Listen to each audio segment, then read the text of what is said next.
membahas pembahasan umum, mungkin saya akan pertanyakan ya dari kawan-kawan saya yang ada di sini, dan akan saya lemparkan pertanyaan tersebut kepada abang ya. Mungkin mereka belum tahu ya.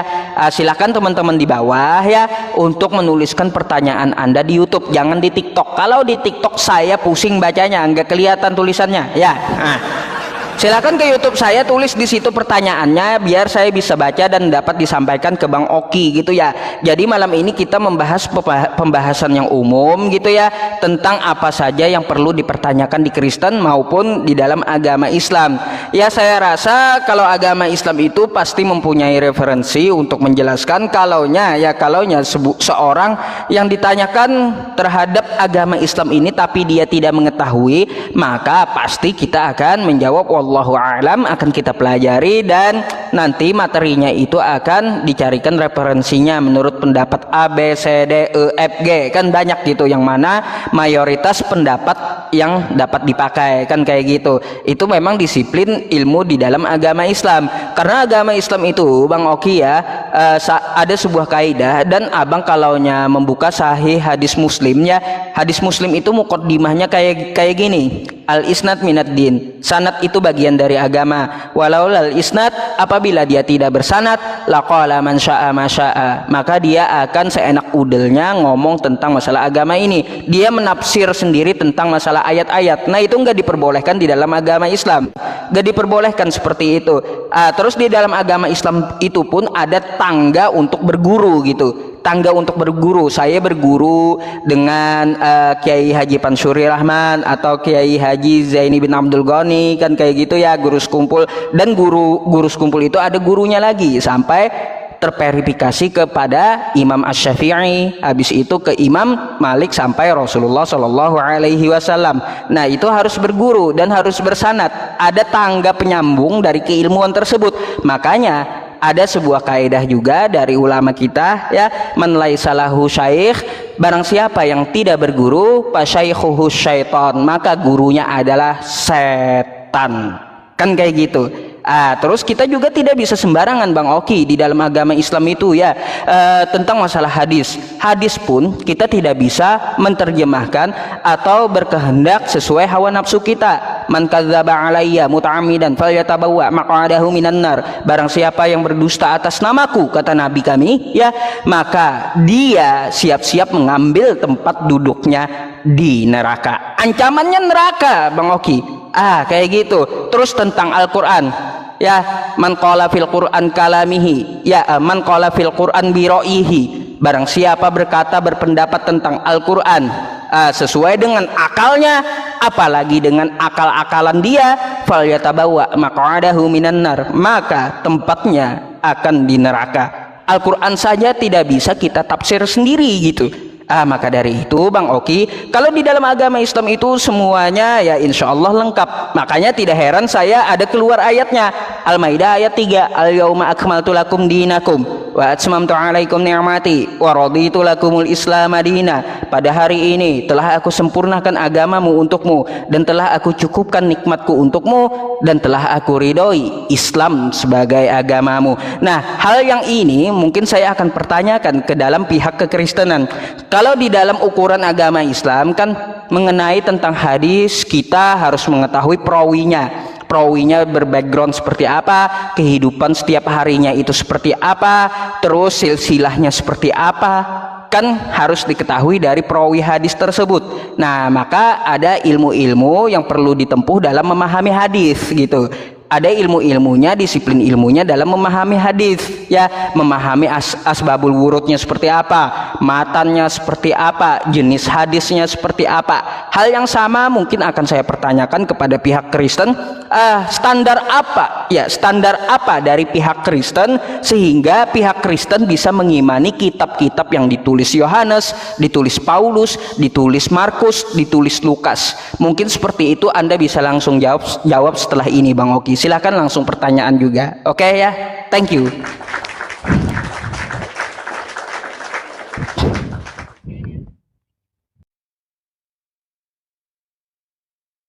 Oke, Pak Ustadz Yusuf PI, terima kasih banyak untuk pertanyaannya. Ya, teman-teman, jadi aku mau jelasin dulu ya. Kalau di dalam kekristenan itu Bang Ustadz Yusuf PI tadi kan menjelaskan tidak sembarangan menafsirkan dari kitabnya. Yes, kita harus sepakat ya teman-temannya. Ada tata cara aturan-aturan tertentu untuk menafsirkan sebuah kitab di dalam iman Bang Ustadz Yusuf PI, dan itu iman mereka gitu. Tetapi di dalam Alkitab itu, di dalam Timotius 2 ayat yang ke-15, lakukanlah yang terbaik untuk mempersembahkan dirimu dengan layak di hadapan Allah sebagai pekerjaan yang tidak perlu malu dan yang telah mengajarkan perkataan kebenaran dengan tepat. 2 Timotius 2 ayat yang ke-15 gitu. Nah, jadi untuk menafsirkan Alkitab itu, kita yang pertama kalau di dalam kekristenan itu yang terutama dan yang terpenting, kita meminta hikmat kepada Tuhan. Kita meminta Roh Kudus membimbing kita supaya kita boleh mengerti isi dari Alkitab itu, supaya kita boleh tahu kebenaran-kebenaran apa aja yang ada di dalam Alkitab. Itu. Yang kita perlukan, kita minta hikmat dari Tuhan, kita minta Roh Kudus membimbing kita supaya kita boleh berhikmat, supaya kita boleh mengerti apa yang tertulis di dalam Alkitab, apa pengertiannya, rema apa yang dimaksudkan, tujuan ini untuk apa, gitu. Nah, tapi sangat disayangkan sekali ya, saya tidak berbicara ke pihak manapun, tapi sangat disayangkan sekali ya, ada segelintir orang yang coba-coba untuk menafsirkan Alkitab, itu tanpa mereka meminta hikmat, tanpa mereka berhikmat untuk menafsirkan Alkitab. Makanya yang dia dapatkan kesalahan-kesalahan di dalam Alkitab. Berbeda dengan kami yang membaca Alkitab. Contohnya, saya sebelum membaca Alkitab itu, saya selalu merendahkan diri saya. Saya selalu minta Tuhan bimbing saya. Saya selalu minta hikmat dari Tuhan. Itu. Makanya yang saya dapatkan kebenaran-kebenaran di dalam Alkitab. Berbeda dengan orang-orang yang membaca Alkitab, ini kesalahannya apa ya? Kalau ayat ini nih misalnya, ini kan Yohanes 13 ayat 13, kamu menyebut aku guru dan tuan, dan tepatlah demikian. Maka yang dicari kesalahannya kata Tuhan. Atau di dalam Yohanes 17 ayat yang ketiga, ada kata yang engkau utus. Maka dipakainya kata engkau utus itu untuk mencari kesalahan-kesalahan. Tapi tanpa dilihatnya ayat-ayat lainnya. Tanpa dia minta hikmat. Tanpa dia berdoa untuk membaca Alkitab itu. Maka yang dia dapatkan kesalahan-kesalahan di dalam Alkitab. Nah, jadi kami juga sebagai orang Kristen, kami itu sangat bangga dan kami sangat pede dengan iman kami. Karena apa? Ketika kami menjawab pertanyaan orang-orang yang bertanya tentang iman kekristenan, kami tidak butuh kitab lain. Kami cuma butuh Alkitab untuk menjelaskannya, untuk menjawabnya. Gitu. Kami tidak butuh kitab lain untuk, misalnya ada pertanyaan, siapa sih Tuhan Yesus? Gimana Tuhan Yesus mengaku dirinya sebagai Tuhan? Kami cuma baca Alkitab. Kami menjawabnya melalui Alkitab. Gitu. Kami tidak membutuhkan kitab-kitab lain untuk menjawabnya. Itu. Makanya kami sebagai orang Kristen itu, apalagi saya dan anak-anak Tuhan yang lain, saya sepakat, pasti anak-anak Tuhan yang lain juga sepakat ya. Kami orang Kristen itu kami pede dengan iman kami. Kami pede, kami punya Alkitab yang bisa menjelaskan isi dari, yang bisa menjawab pertanyaan-pertanyaan dari orang yang ingin tahu tentang Tuhan Yesus, yang ingin tahu tentang kebenaran. Maka dari itu Tuhan Yesus juga berbicarakan, akulah jalan kebenaran dan hidup. Tidak ada seorang pun yang dapat datang kepada Bapa kalau tidak melalui aku. Nah, kalau yang Pak Ustadz Yusopai tanyakan tadi, di dalam 2 Timotius ayat yang ke-15, Pak. Lakukanlah yang terbaik untuk mempersembahkan dirimu dengan layak di hadapan Allah sebagai pekerjaan yang tidak perlu malu dan yang telah mengajarkan perkataan kebenaran dengan tepat. Maksudnya mengajarkan perkataan kebenaran dengan tepat tuh ketika kita membaca Alkitab, yang kita sampaikan, ini loh remanya, ini loh pengertiannya. Yang kita sampaikan itu adalah hal-hal yang tepat.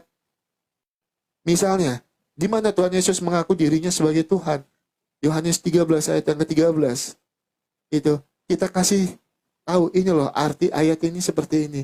Misalnya, di dalam Markus 13 ayat 13, kamu akan dibenci oleh karena namaku, tapi yang bertahan sampai pada kesudahannya, ia akan diselamatkan. Kita akan sampaikan, ini loh pengertiannya. Tuhan Yesus datang membawa pedang, kita akan sampaikan pedang di situ yang dimaksudkan pedang yang seperti apa. Itu makanya kita akan memberikan pengajaran, perkataan kebenaran dengan tepat. Gitu. Oke, seperti itu Pak Ustadz Yusopai, silakan Pak ya. Ada pertanyaan? Silakan langsung diajukan, Bang. Lupa saya Pak, silakan Bapak dulu. Nanti saya Baik. di match selanjutnya Pak. Silakan Pak, silakan. Oke, nah itu ya teman-teman, apa standar dari cara menafsir di kitab Kristen, kata Bang Oki di 2 Timotius 15. Sebenarnya di sini saya hanya menanyakan apa yang ditanyakan oleh Anda ya. Saya lihat pertanyaannya itu bagus-bagus di YouTube itu. Ya, bagus-bagus. Satu persatu akan saya tanyakan dan akan coba saya narasikan ya satu persatu ya teman-teman. Ya, jadi standarnya seperti itu ya teman-teman, meminta hikmat katanya. Saya nggak tahu juga caranya meminta hikmat seperti apa. Kalau di dalam agama Islam kan kita jelas ya keilmuannya seperti apa, background kesehariannya seperti apa kan. Terus silsilah dari orang itu seperti apa kan, kayak gitu. Makanya ada namanya ilmu sanad ya teman-teman, ilmu sanad.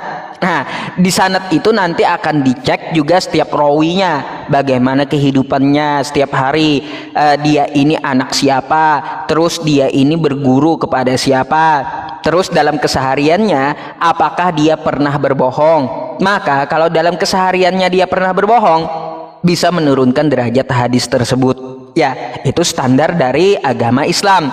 Kalau kita tanyakan kepada standar Kristen meminta hikmat, mungkin Bang Oki bisa jelaskan kembali bagaimana cara meminta hikmat tersebut gitu. Nah itu, kalau cara dalam agama Islam kan sudah ini ya, sudah saya jelaskan, background harus jelas kan kayak gitu, kelakuan harus jelas. Contoh ya, contoh ketika ada yang meriwayatkan hadis ya, hadis dari Sahih Bukhari atau dari Sahih Muslim, maka akan dicek Bukhari bin terus Muslim bin Abu Hurairah bin Ibnu Abbas bin, kan kayak gitu, binnya saja harus diketahui. Nah, standar yang sama gitu, standar yang sama. Saya mau tanyakan kepada Bang Oki ini ya, pertanyaan saya, kalau standar yang sama saya gunakan di dalam rawinya hadis, maka saya akan bertanya, contoh satu hal saja, kalau Anda mempercayai tulisan Paulus adalah kitab suci ya, adalah kitab suci, maka standar itu akan saya gunakan siapa sih orang tua dari Paulus gitu, sehingga bisa-bisanya Anda mengatakan bahwa tulisannya itu adalah tulisan kitab suci. Kita kan nggak ini ya, kita kan perlu cek ya, nggak perlu kita mengikuti yang tidak jelas. Kita perlu cek Paulus ini backgroundnya seperti apa ya, terus orang tuanya seperti apa, terus dia berguru kepada siapa. Nggak mungkin ucuk-ucuk tulis buku jadi kitab suci. Kalau seperti itu ya Bang Oki ya, kalau seperti itu saya pun di saat ini bisa tulis buku nih. Saya tulis buku ya, saya tulis beberapa jilid, siapa tahu nanti 1000 tahun ke depan bisa dijadikan kitab suci oleh Kristen gitu. Wah, itu bahayanya, padahal background saya tidak dijelaskan di dalam buku tersebut gitu loh ya, itu bahayanya ya Bang Oki. Maka dari itu coba Anda jelaskan dari background Paulus, orang tuanya siapa, gurunya siapa, terus coba ya keseharian Paulus seperti apa gitu loh Bang Oki ya. Nah, terus ada pertanyaan juga Bang Oki ya, selain dituliskan kitab Anda itu dari beberapa penulis, kita tahu sejak zaman dulu ya banyak revisi, bahkan kan di zaman sekarang di tahun 2024 ada keluaran revisi yang terbaru ya, yaitu TB2. Nah, pertanyaannya Bang Oki, ini pertanyaan yang kedua selain Paulus tadi ya, apakah firman Tuhan bisa direvisi gitu? Masa Tuhan ngomongnya salah? Gak mungkin kan? Masa Tuhan kagak ngomong lalu diada-adakan? Gak mungkin kan kayak gitu. Apakah yang direvisi ini masih dianggap suci? Masa suci itu bercampur dengan tulisan tangan manusia yang memasukkan idenya ke dalam kitab tersebut?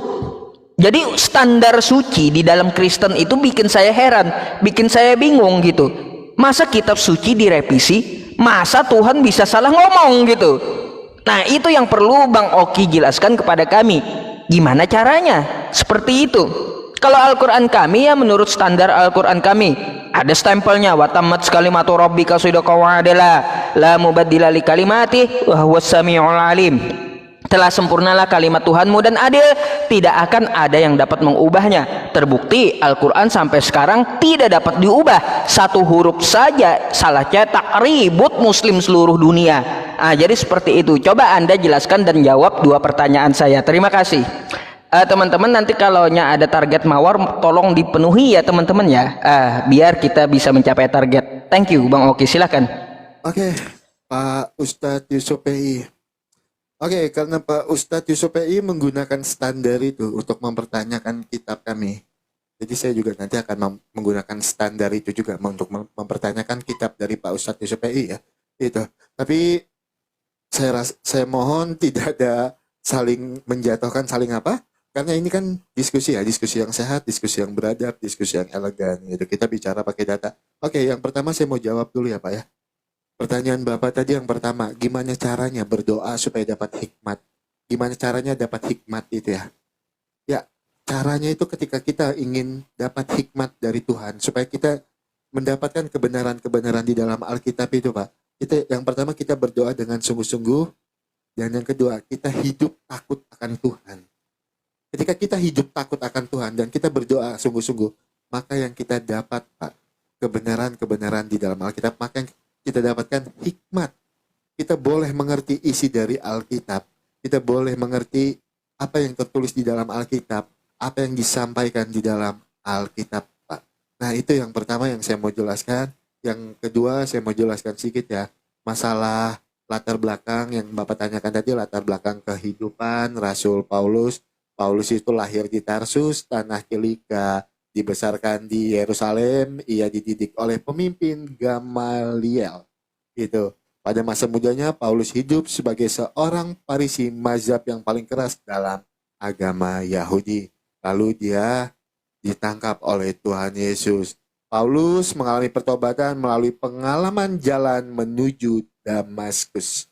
Nah, itu background sedikit tentang latar belakang dari kehidupan Paulus. Nah, yang saya mau tanya Pak, di dalam iman Bapak, saya tadi tidak bertanya, boleh kita buka di dalam Maryam 17 Pak ya, sebentar.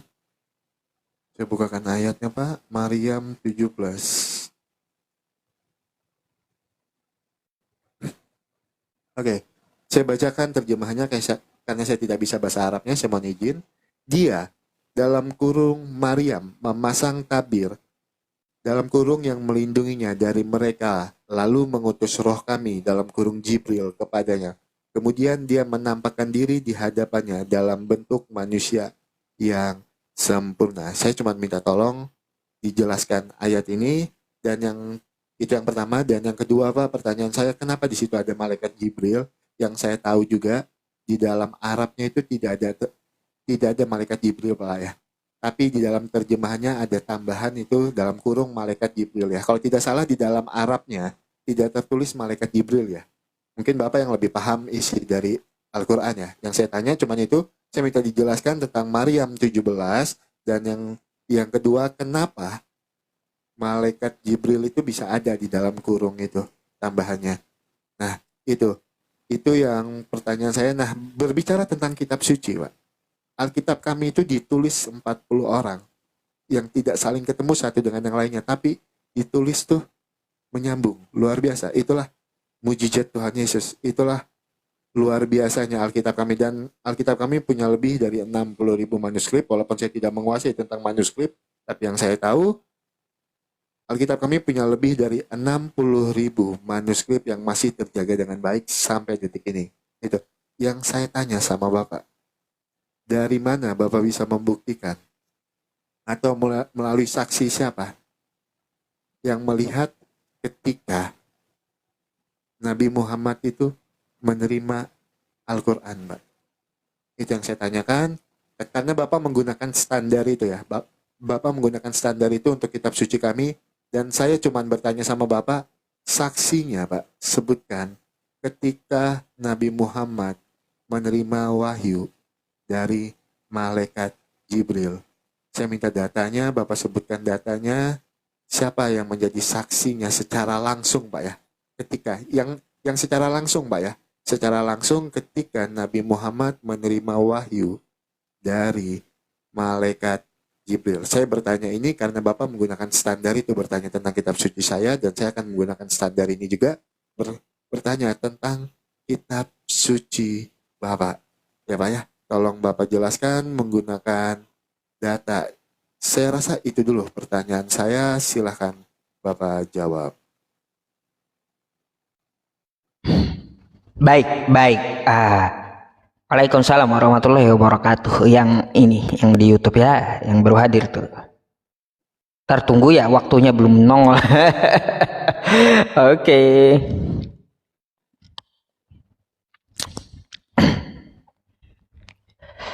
Baik teman-teman, karena kewajiban kita menjawab ya, kita harus jawab dulu siapa saksinya Nabi Muhammad itu menerima wahyu dari Allah Subhanahu wa taala. Kalau saya menggunakan standar dari Bible, 2 saksi udah cukup ya, 2 saksi udah cukup. Yaitu siapa? Yang pertama saksinya adalah Tuhan semesta alam sendiri, terus kedua malaikat Jibril, bahkan yang ketiga yang menerima dari wahyu tersebut yaitu Nabi Muhammad. Bukan cuma 2 saya kasih, itu udah 3 ya saksinya kayak gitu. Kalau saya memakai standar dari Bible, 2 saksi udah cukup ya. Hal ini ya Bang Oki bisa saya pertanyakan balik kepada pihak Kristen. Karena apa? Di Yohanes 17 nomor 8, segala firman yang engkau berikan kepadaku telah kusampaikan kepada mereka dan mereka telah menerimanya. Saya balik tanya dong, siapa saksi Yesus menerima firman? Nah itu ya, tolong dijawab. Siapa saksinya Yesus menerima firman? Terus di tanggal berapa? Dan itu kapan gitu. Nah itu saya balik tanya standar yang sama ketika Anda menanyakannya kepada kami tentang masalah Nabi Muhammad SAW. Jadi Bang Oki juga perlu tahu bahwa Al-Quran yang diturunkan di Gua Hira itu cuma 5 ayat. Padahal Al-Quran itu ada 6.236 ayat ya. Jadi 6.321 ayatnya di luar Gua Hira. Tuh ya, 6.000 lebih, 6.200-an, 6.300-an itu di luar Gua Hira. Yang di Gua Hira cuma 5 ayat gitu ya. Banyak dari para sahabat yang menyaksikan langsung turunnya wahyu ya yang diterima oleh Rasulullah Shallallahu Alaihi Wasallam di luar Gua Hira. Bayangkan kayak gitu. Bahkan Siti Khadijah istri Nabi saja itu ya ketika diturunkan surah Al-Mudatsir, ya ayyuhal mudatsir qum fa'anzir, hai orang yang berselimut, bangun, disuruh bangun untuk berdakwah gitu, menyampaikan kalimat dari Tuhan kayak gitu ya. Jadi hanya 5 ayat yang diterima di Gua Hira, sisanya di luar Gua Hira. Nah berkaitan tentang pertanyaan Anda, Quran surah Maryam ayat 17 yang bunyinya fattakhadzas min dunihim hijaba fa arsalna ilaiha ruhana fatamassala laha basyaran sawiyya. Kenapa tidak ada di situ tertulis atau kalimat teks aslinya malaikat Jibril? Baik, Bang Oki, Anda bisa lihat di kosakata kalimat fa'arsalna ilaiha ruhana, maka kami mengutus ruh dari kami. Ya, siapa ruh yang dimaksud? Maka Anda silahkan buka ya, catat nih ya, catat teman-teman yang muslim juga ya, catat. Anda bisa buka dan mengetahui ruh tersebut di dalam Quran surah Ali Imran ayat 45. Idz qalatil malaikatu ya Maryamu innallaha yubashshiruki bikalimatin min husmuhul masihu Isa bin Maryam ya wajihan fid dunya wal akhirah wa minal muqarrabin. Ketika para malaikat berkata, hai Maria, kami mengabarkan kabar berita kepadamu. Di situ diketahui malaikat ruh tersebut. Nah, malaikat yang mana yang diutus yang disebut ruh? Maka kita dapat melihat kisi-kisinya di dalam Quran surah Al-Qadar. Tanazzalul malaikatu waruhu ya, tanazzalul malaikatu waruh. Di situ disebut siapa? Malaikat Jibril. Nah, kayak gitu. Maka dalam kurung malaikat Jibril untuk memperjelas siapa malaikat yang dimaksud yang diutus gitu. Nah, jadi untuk masalah tanda kurung Bang Oki, saya mau tanya, kalau saya kan ada penjelasannya ya tentang masalah tanda kurung di dalam Al-Quran saya. Coba Bang Oki jelaskan masalah tanda kurung di kitab Anda kenapa jadi satu ayat gitu. Kalau di Al-Quran kami ya, di Al-Quran kami paling satu kata, Jibril, tanda kurung Muhammad, kan kayak gitu. Tanda kurung ya apa kayak gitu yang dimaksudkan, tanda kurung bla bla bla, satu kata saja gitu. Yang saya mau pertanyakan ya, pertanyaan yang sama kepada Anda, kenapa di kitab Anda tanda kurungnya satu ayat gitu? Apa maksudnya tanda kurung satu ayat? Saya heran juga, di kaidah bahasa Indonesia saya tidak pernah diajari satu kalimat tanda kurung semuanya gitu loh. Silakan dijelaskan.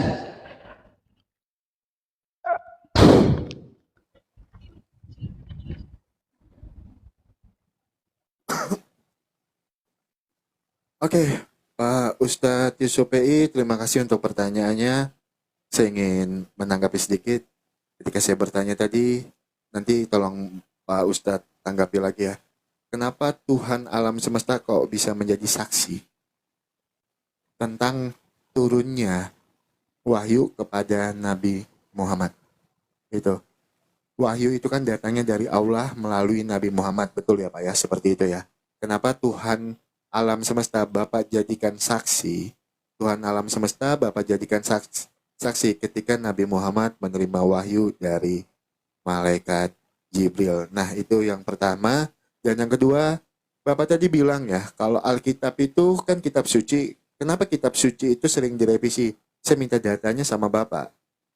Ayat mana yang direvisi, Pak? Setelah ini ya, saya minta datanya ayat mana yang direvisi, biar saya bisa menjelaskannya, biar tidak menjadi framing ya buat teman-teman yang di bawah.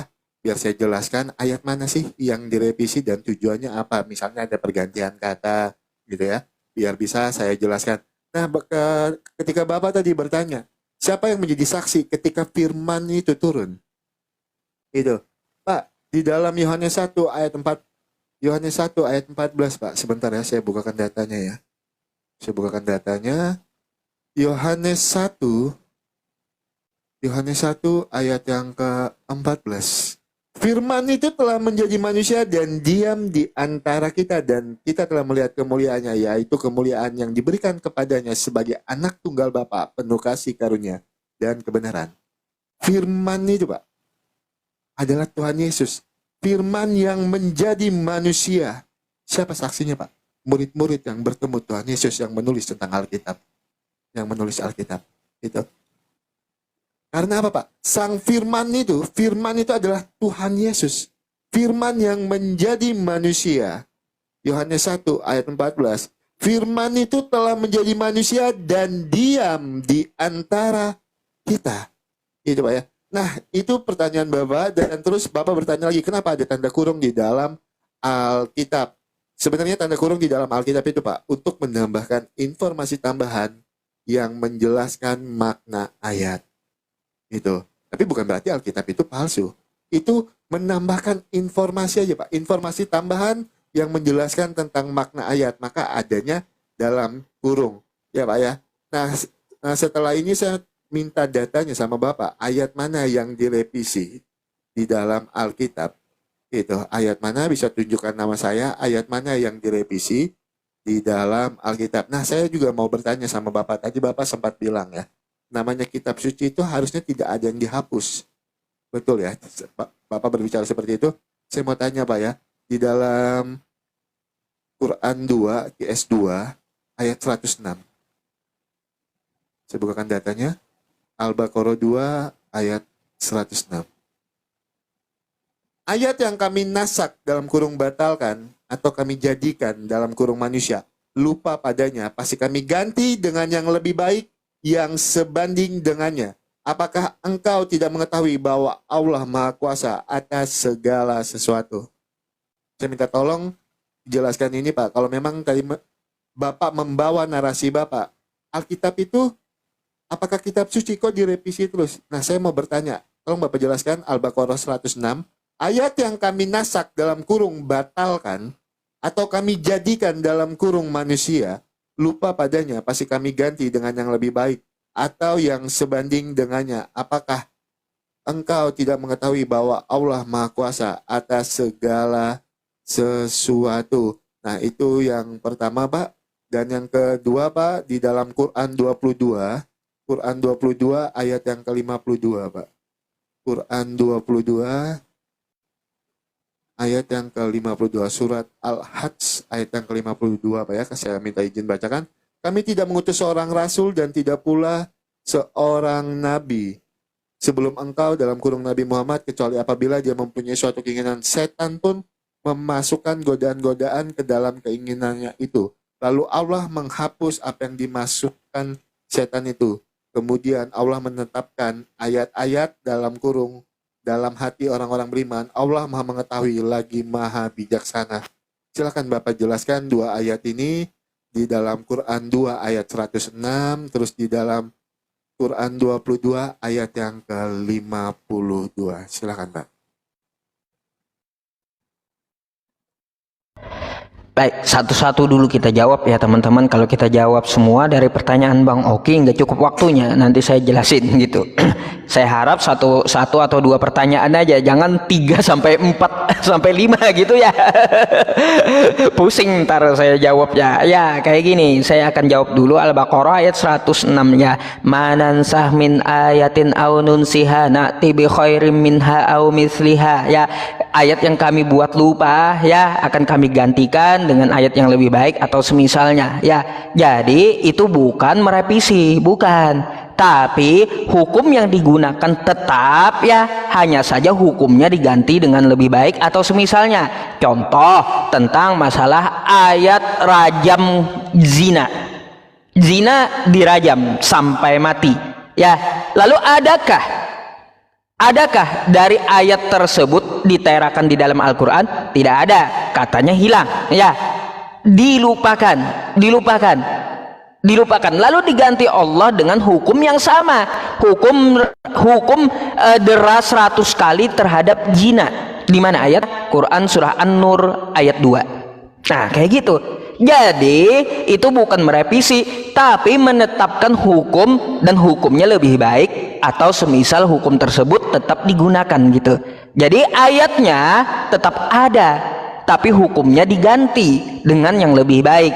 Contoh ayat persusuan juga ya. Ayat persusuan diganti dengan ayat menyusui bayi selama 2 tahun.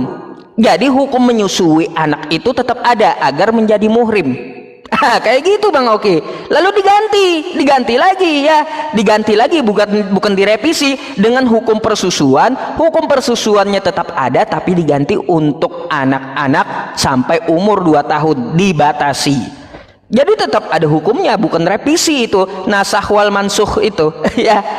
Jadi seperti itu tentang berkaitan Bang Oki ya. Katanya tadi jawabannya, siapa yang menyaksikan Yesus itu terima firman? Itu murid-muridnya. Kemarin kan saya sudah bertanya sama Bang Oki, kapan Yohanes melihat firman jadi manusia? Tanggal berapa? Hari apa? Tahun berapa? Coba Anda masih ingat dengan pertanyaan itu?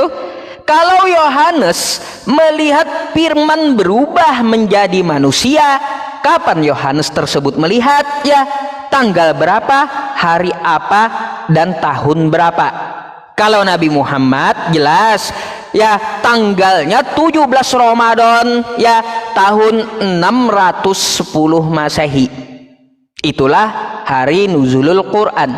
Ada tanggalnya, ada bulannya, ada tahunnya. Pertanyaan yang sama akan saya pertanyakan kepada Anda ketika Anda menjawab saksinya Yohanes ya, melihat Yesus terima firman. Sekarang saya mau tanya, Yohanes kapan melihat kejadian tersebut? Hari apa? Bulan apa? Tahun berapa? Nah, tolong Anda jawab pertanyaan yang sama yang saya tanyakan kepada Anda ya, kayak gitu. Nah, berkaitan tentang mana katanya ayat yang direvisi dari kitab Kristen. Baik, Bang Oki catat ya. Pertama, ya, saya sampaikan kepada Anda, terjemahannya ada, kitab dari Anda itu terjemahannya ada, tapi teksnya kagak ada.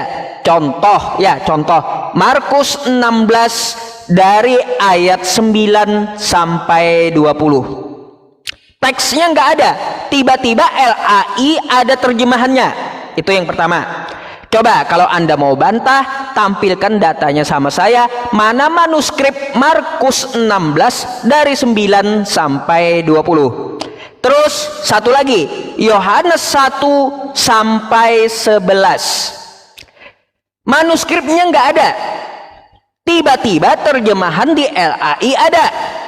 Nah, jadi kalau Anda mau bantah kitab Anda tidak berubah, tunjukkan manuskrip Yohanes 8 1 sampai 11 kepada saya.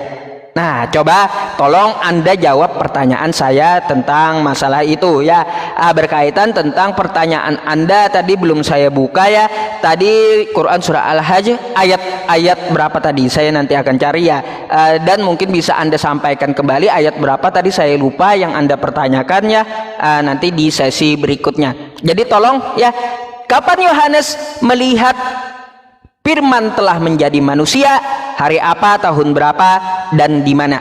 Karena itu adalah saksi dari Yesus terima firman, kata Anda. Silakan dijelaskan.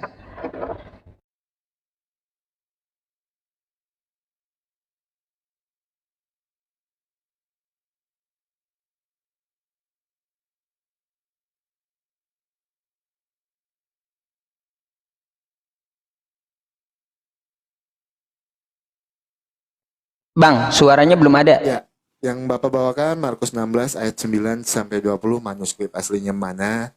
Ini sebenarnya sudah Bapak bahas dengan Sayonara, dan saya tahu bantahan Bapak, dan dia menunjukkan manuskrip juga waktu itu, dan itu juga Bapak bantah ketika saya tunjukkan juga, dan pasti Bapak akan membantahnya juga. Saya tahu setiap kali Bapak berdiskusi dengan Sayonara gitu. Dan ini Markus 16 ayat 9 sampai 20 itu sudah ditunjukkan manuskripnya oleh saudara Sayonara gitu. Nah Pak, sebelum saya jawab dulu ya, Bapak bilang tadi Alkitab direvisi. Itu kita harus mengetahui dulu Pak, arti kata revisi itu apa? Revisi itu berarti proses perbaikan, peninjauan, atau pemeriksaan kembali untuk pembaharuan. Itu yang dimaksud dengan revisi. Bukan ayat yang tidak ada manuskripnya tiba-tiba ada, itu pasti ada manuskripnya Pak. Itu ada penjelasannya, dan itu Markus 16 ayat 9 sampai 20 itu sudah dijelaskan Pak oleh Sayonara. Kenapa bisa terjadi demikian? Dan dia sudah menunjukkan. Nah, saya mau jelaskan dulu ya supaya kita satu pandangan dulu nih tentang kata revisi. Revisi itu proses perbaikan, peninjauan atau pemeriksaan kembali untuk pembaharuan. Misalnya kalau saya tunjukkan revisi di dalam terjemahan lama menggunakan kata Tuhan. Nah, karena ada perbaikan tata bahasa, maka dirubah di dalam terjemahan baru itu menggunakan kata Tuhan. Tetapi itu tidak merubah arti dan makna dari tujuan penulis. Itu karena Tuhan di dalam etimologi bahasa Melayu bisa diartikan menjadi Tuhan. Nah, itu yang disebut dengan revisi. Itu berbeda dengan ayat yang tidak ada manuskripnya, terus tiba-tiba ada, semuanya ada penjelasannya Pak. Dan yang saya ingat ya, itu sudah dijelaskan oleh saudara Sayonara sama Bapak ketika Bapak bertanya Markus 16 ayat 9 sampai yang ke-20. Itu ya. Nah, tadi saya bertanya sama Bapak ya, kenapa Tuhan semesta kok yang dijadikan saksi ketika Nabi Muhammad menerima wahyu dari malaikat Jibril? Kenapa Tuhan semesta alam? Kenapa? Kenapa tidak ada yang lainnya? Kenapa Tuhan yang dijadikan saksi? Nah, saya mau menjawab sama Bapak ya. Kapan Yohanes melihat firman itu menjadi manusia? Yohanes itu Pak menceritakan tentang firman yang telah menjadi manusia itu Pak. Bukan berarti firman itu maksudnya tuh gini, berubah wujud. Itu dari firman tiba-tiba berubah wujud. Enggak Pak. Yang namanya firman menjadi manusia itu Pak, yang saya bacakan tadi di dalam Yohanes 1 ayat 14 Pak. Firman itu telah menjadi manusia dan diam di antara kita. Maka Yohanes menuliskan itu. Itu Pak. Bukan berarti misalnya nih Pak ya. Apa ya contohnya? Ini misalnya nih. Di jam sekarang. Ini anggap firman. Tiba-tiba firman ini berubah jadi manusia. Atau kayak Power Rangers gitu berubah. Nah itu bisa kita lihat Pak waktunya. Gitu. Bisa kita lihat waktunya. Nah tetapi yang dimaksud di sini Pak. Firman yang menjadi manusia. Yohanes 1 ayat 14. Maka Yohanes menuliskan firman itu telah menjadi manusia. Dan diam di antara kita. Itu untuk penjelasan saya mengenai pertanyaan Bapak dan mengenai ayat yang revisi tadi. Saya minta ayat yang lain Pak, yang benar-benar seperti yang saya contohkan, yang namanya revisi itu misalnya dari penggunaan kata Tuhan berubah menjadi Tuhan. Itu yang disebut dengan revisi. Karena arti kata revisi tadi sudah saya artikan sama Bapak, proses perbaikan, peninjauan atau pemeriksaan kembali untuk pembaharuan. Tetapi itu tidak merubah makna dan tujuan dari penulis. Itu. Nah, yang saya minta Pak, yang ketika Bapak bilang tadi, ada ayat yang direvisi, saya minta datanya Pak. Ayat mana yang benar-benar direvisi? Karena ayat yang Bapak tunjukkan tadi, itu bukan salah satu ayat yang direvisi. Itu. Yang namanya revisi itu, proses perbaikan atau peninjauan. Itu yang bisa saya jelaskan Pak. Silakan Pak.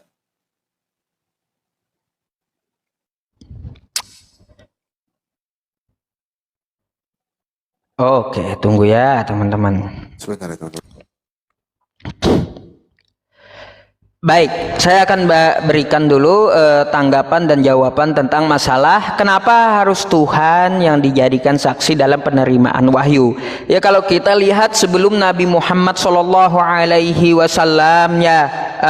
diutus sebagai nabi dan rasul, sudah ada para nabi seperti Nabi Daud yang diberikan Zabur, Nabi Musa yang diberikan Taurat, terus Nabi Isa yang diberikan Injil. Dari mereka, contoh Nabi Musa, siapa saksinya? Nabi Musa terima firman dari Tuhan. Siapa coba? Apakah rame-rame Nabi Musa dengan keluarganya? Hei keluargaku, ya, hai Harun, hai bapakku, hai anakku, hai istriku, aku mau terima wahyu, ayo ikut aku ke atas bukit. Itu namanya bukan mau terima firman, tapi mau kondangan Bang. Kalau kayak gitu ajak-ajak orang lain, itu mau kondangan namanya. Ya. Terus Nabi Yesus, segala firman yang engkau berikan kepadaku, ada Yesus ngajak muridnya, hai muridku, ya, firman mau turun, ikut aku ke tempat ini. Mana? Hai istriku, firman mau turun. Hai saudara-saudaraku, hai orang Yahudi, firman mau turun, ikuti aku. Kita lihat firmannya turun kayak gimana.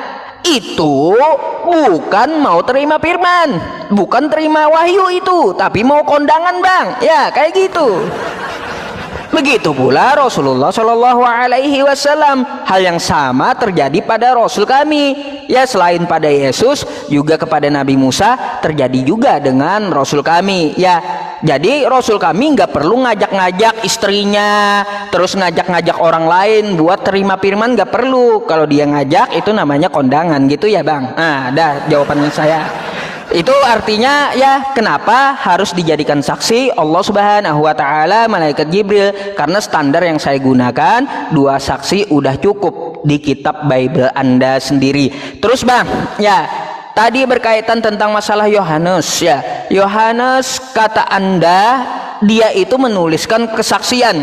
Bang, hari ini kita berdebat, ya, berdiskusi, berdialog gitu ya. Di tanggal 9 bulan 11 di pukul 23 di 23 menit 13, Yusuf versus Bang Oki. Bang Oki pada saat itu pakai kacamata. Ada yang menuliskan kayak gitu. Ya, karena dia lihat live streaming kita, Abang pakai kacamata. Maka tulisan itu ada yang mempertanyakan, ya, mempertanyakan, dari mana kamu tahu Bang Oki pakai kacamata saat itu debat? Kalau ditanyakan orang, pasti dia jawab penulisnya, karena saya lihat live streamingnya tanggal 9 bulan 11 pukul 23. Nah, kalau Yohanes lihat firman jadi manusia, itu seharusnya ada keterangannya. Tanggal berapa ya, terus tahun berapa ya, kapan dia Yohanes itu lihat firman berubah jadi manusia. Itu yang dijelaskan, karena itu adalah kesaksian, dan kata Anda dia saksi turunnya firman terhadap Yesus. Nah, maka dari itu saya minta kepada Anda jelaskan di mana Yohanes tahun berapa dia lihat firman itu jadi manusia. Kan kayak gitu tuh ya. Kalaunya Bang Oki ya kalaunya teman-teman di bawah ya menuliskan tanggal sekian Yusuf versus Bang Oki. Bang Okinya pakai kacamata dan jam tangan. Setahun akan datang ada yang menanyakan, dari mana kamu lihat Bang Oki pakai jam tangan, pakai kacamata waktu debat sama Yusuf? Oh, pasti penulisnya melihat, saya lihat live streamingnya. Kan kayak gitu, artinya terbukti. Kan kayak gitu, terbukti apa yang dia pertanyakan kepada penulis. Nah, sekarang penulis Yohanes ini saya pertanyakan, Bang, karena Yohanes ini tidak terpelajar. Kok bisa dia melihat firman itu jadi manusia? Kapan, tahun berapa? Ya, tolong dirincikan sama saya. Berkaitan tentang yang lainnya ya, contoh ketika Anda menanyakan apa tadi ya, lupa saya pertanyaan abangnya. Oh, manuskrip. Contoh Bang ya, peninjauan perbaikan tentang manuskrip. Coba Abang carikan dulu sebelum kita meninjau teks ya. Yohanes 8 nomor 1 sampai 11 itu mana teksnya? Kalau teksnya nggak bisa direvisi, Bang. Coba Abang tunjukkan dulu, kita tinjau dulu manuskrip Yohanes 8 1 sampai 11. Silahkan.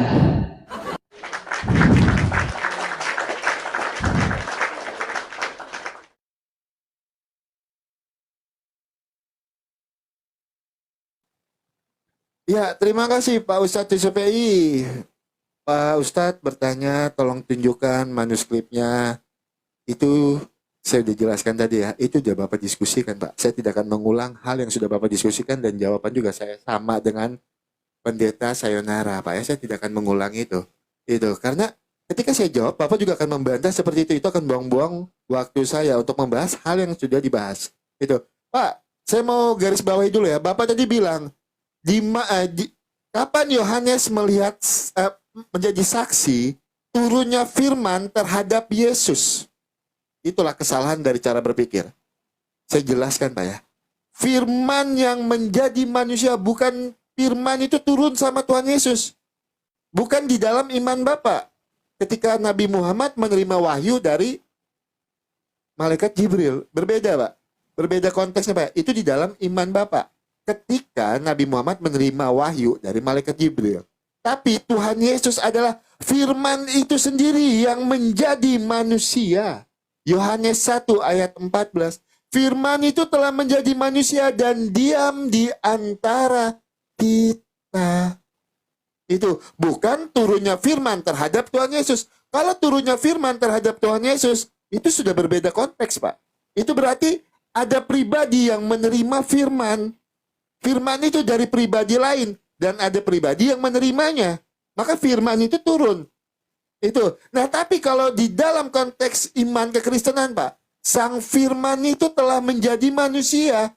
Firman itu telah menjadi manusia. Yohanes 1 ayat 14. Firman itu telah menjadi manusia dan diam di antara kita. Firman itu adalah Tuhan Yesus itu sendiri. Itu sudah berbeda konteks ya, Pak ya. Itu sudah berbeda konteks. Jadi saya garis bawahi dulu, saya luruskan dulu, bukan turunnya firman terhadap Tuhan Yesus. Nah, terus itu yang pertama, dan yang kedua, Bapak tadi bilang, kalau banyak-banyak bawa saksi, sama aja kondangan. Saya bertanya itu, saya menggunakan pertanyaan Bapak untuk bertanya iman Bapak, untuk bertanya kitab Bapak.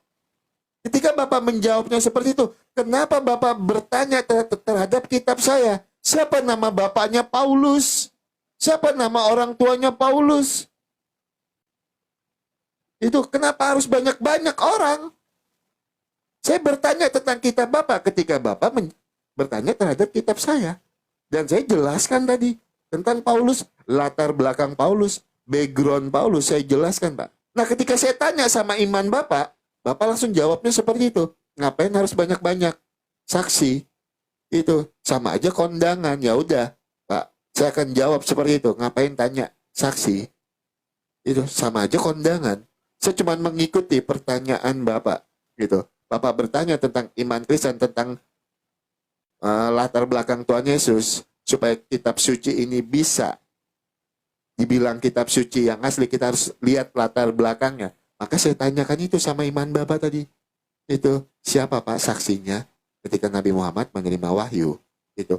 Nah, itu yang pertama, Pak. Dan yang kedua, Bapak belum jawab ya, mengenai Al-Hajj. Yang ayat yang ke-22 ya, Pak ya. Kenapa menghapus ayat-ayat yang setan tadi, Pak ya? Itu. Tadi Bapak belum jawab. Nah, apa lagi pertanyaan Bapak tadi? Saya rasa pertanyaan Bapak sudah saya jawab ya. Oh ya, saya harus jelaskan sedikit ya, Pak ya. Yohanes itu berkata, Pak, kalau firman itu di dalam Yohanes 1 ayat 14 ya. Yohanes berkata bahwa firman itu telah menjadi manusia, Pak, untuk menjelaskan hakikat Yesus Kristus sebagai Allah yang menjadi manusia, Pak. Firman atau logos itu menjadi daging dan yang ilahi menjadi jasmani. Itu, Pak, pengertiannya, Pak. Kenapa Yohanes itu berkata, firman itu telah menjadi manusia dan diam di antara kita. Ya, Pak ya, itu. Nah, jadi saya minta tanggapan Bapak mengenai Al-Hajj ayat yang ke-22 tadi. Tolong Bapak jelaskan nama saya. Sekalian Bapak closing statement karena udah 10:30, Pak. Itu. Silakan, Pak ya. Saya soalnya udah dari jam berapa tadi? Itu. Nanti Bapak pakai aja waktu saya itu 2 menit untuk closing statement. Jadi saya, Pak, closing statement itu 3 menit nanti, Pak. Silakan, Pak. Silakan. Bang Oki, kalau Al-Hajj 22 itu tidak sesuai dengan yang Anda katakan gitu. Quran 22, Pak. Salah, Pak. Quran 22 ayat yang ke-52, Pak. Quran 22. Oh, 52. Waduh. Sorry. Ya, saya salah baca tadi. Sorry. Oke, 52. Baik, saya akan berikan tanggapan dulu ya Bang Oki tentang masalah terima firman tadi. Nah, kan hal wajar ya, saya menanyakan kapan Yohanes menyaksikan firman berubah jadi Yesus? Kan kayak gitu yang saya tanyakan. Ya, karena menurut Abang dialah saksi Yesus terima firman. Kata Anda, oh Yohanesnya yang langsung lihat Yesus dari firman berubah jadi manusia. Kan kayak gitu. Nah, itu yang saya pertanyakan. Tanggal berapa Yohanes lihat kejadiannya? Terus kata Anda, bukan seperti Nabi Muhammad yang terima firman dari malaikat Jibril.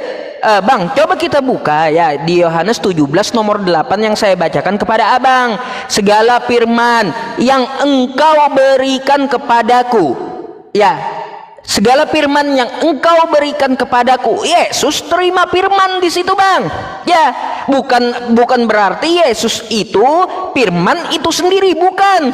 Kalau Anda memaksakan Yesus itu adalah firman itu sendiri, maka ceritanya, Bang ya, firman terima firman. Waduh, kayak gimana tuh, Bang? Firman terima firman jadinya. Ya, jangan Anda paksakan bahwa Yesus terima firman. Yesus itu sendiri yang adalah firman-Nya, firman yang jadi manusia.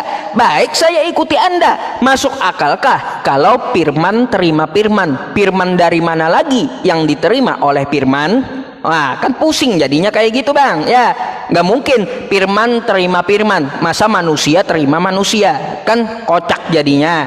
Ya, berkaitan tentang masalah Quran surah Al-Hajj ayat 52 ya, yang dipertanyakan oleh Abang Oki ya. Di sini ada orang yang berusaha menentang ayat-ayat kami dengan maksud melemahkan kemauan untuk beriman kepada mereka, itulah para penghuni neraka jahanam. Itu ayat sebelumnya.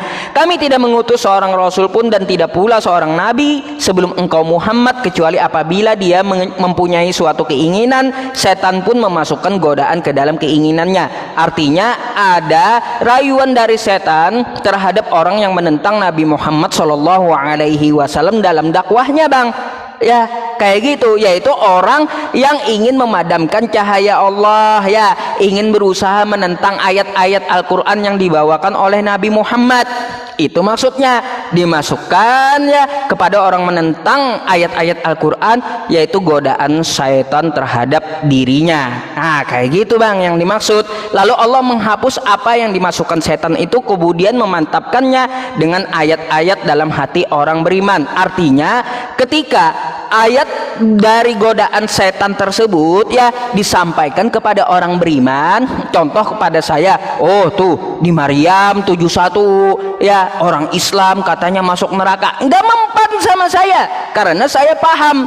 Dihapus ya framing Anda itu terhadap saya. Oh tidak ada ya di Al-Quran Maryam 71 orang Islam masuk neraka.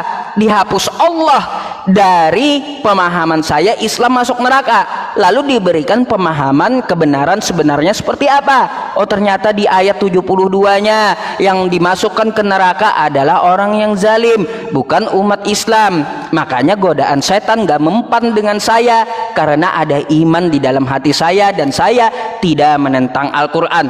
Orang yang berusaha menentang Al-Quran maka akan dihapus ya, dihapus itu dari pemahaman saya, bahwa pemahaman sesat yang datang kepada saya, syubhat yang datang kepada saya itu tidak akan mempan bagi orang yang beriman. Jadi seperti itu bang maksudnya ya.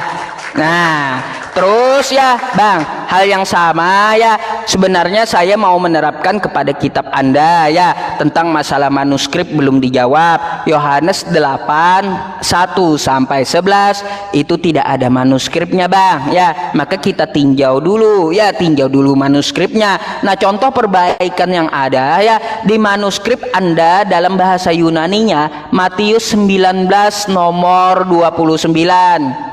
Di situ kata wave diganti direvisi jadi ladang. Terus Yohanes 13 nomor 13. Di situ Tuhan jadi Tuhan. Itu revisi juga. Padahal kosakatanya adalah kurios. Kurios dalam bahasa Inggrisnya adalah Lord. Ya, kalau dalam bahasa Indonesia mungkin bisa disebut Gusti gitu. Ya tiba-tiba Gusti jadi Tuhan, kan jauh banget gitu loh bang. Nah itu salah satu revisi yang saya tunjukkan kepada Anda ya. Jadi seperti itu, silakan Anda tanggapi dan mungkin silakan closing. Oke, saya menanggapi sedikit ya. Silakan Pak Ustadz. Oke, saya tanggapi sedikit Pak ya tentang Yohanes 17 ayat yang 8. Makanya Pak, dari awal tadi saya bilang kan, ketika kita ingin menafsirkan Alkitab, kita minta hikmat. Supaya kita tahu remanya apa dari tujuan penulis di situ ya. Bapak harus lihat dulu perikopnya doa Yesus untuk murid-muridnya Pak. Jadi yang dimaksud di dalam Yohanes 17 ayat yang ke-8, para murid Yesus percaya bahwa Yesus datang dari Allah dan bahwa Allah yang mengutus Tuhan Yesus. Itu Pak yang dimaksud di dalam Yohanes 17 ayat 8. Dan itu tidak bertentangan dengan Yohanes 1 ayat 14. Itu tidak bertentangan Pak. Itu. Karena firman itu adalah pikirannya Allah Pak. Pikirannya Bapa. Logos. Itu datang dari Bapa sang sumber. Menjadi manusia. Firman itu telah menjadi manusia. Itu. Tidak ada yang bertentangan Pak. Yohanes 17 ayat 8. Itu Pak ya. Nah saya tadi mau menanggapi sedikit ya. Tuhan menjadi Gusti. Kenapa Tuhan itu tidak bisa menjadi Tuhan? Tetapi Tuhan menjadi Gusti. Saya bawa analoginya sedikit. Gusti Yesus pencipta langit dan bumi dengan Gusti Angling Prabu Siliwangi. Kata Gusti di situ di dalam kalimat Gusti Prabu Siliwangi tidak akan pernah bisa diartikan sebagai Tuhan. Karena apa? Kata Gusti cuman menguasai daerah Prabu Siliwangi. Nah kata Gusti akan bisa berubah arti menjadi Tuhan ketika di dalam konteks kalimat Gusti Yesus pencipta langit dan bumi. Maka kata Gusti di situ bisa diartikan sebagai Tuhan. Makanya kalau kita ingin menafsirkan suatu kata Tuhan, Tuhan, Gusti, kita harus melihat dari konteks kalimatnya dulu. Itu. Seperti yang saya jelaskan tadi, etimologi, teman-teman di bawah boleh cek di di Google ya, etimologi Tuhan di dalam bahasa Melayu bisa diartikan sebagai Tuhan. Itu makanya ketika kita ingin menafsirkan satu kata, kita harus melihat dari konteks kalimatnya. Seperti yang saya jelaskan tadi, Gusti Prabu Siliwangi, kata Gusti di situ tidak akan pernah bisa berubah menjadi Tuhan. Ketika di ketika di ketika di dalam konteks kalimat Gusti Prabu Siliwangi, karena apa? Siliwangi cuma menguasai daerah Siliwangi. Tetapi kata Gusti akan bisa diartikan sebagai Tuhan. Misalnya di dalam iman Bapak, Gusti Allah pencipta langit dan bumi, atau Gusti Yesus pencipta langit dan bumi. Itu sering disebutkan. Itu sering disebutkan di dalam iman kami. Gusti Yesus pencipta langit dan bumi. Maka kata Gusti di situ bisa diartikan sebagai Tuhan. Ketika kita ingin mengartikan satu kata, kita harus melihat dari konteks kalimatnya. Saya bisa bertanggung jawab untuk perubahan kata tersebut. Nah, jadi untuk closing statement saya, yang harus teman-teman di bawah ketahui, ketika kita ingin menafsirkan Alkitab, seperti balik ke tema pembahasan kita harus meminta hikmat. Dengan cara apa? Berdoa dengan sungguh-sungguh. Hidup takut akan Tuhan. Maka kita akan dapatkan kebenaran-kebenaran di dalam Alkitab. Itu. Ketika kita mempelajari Alkitab dengan cara yang benar, dengan tujuan yang benar, kita meminta hikmat dari Tuhan. Kita berdoa sungguh-sungguh kepada Tuhan. Kita minta Roh Kudus membimbing kita.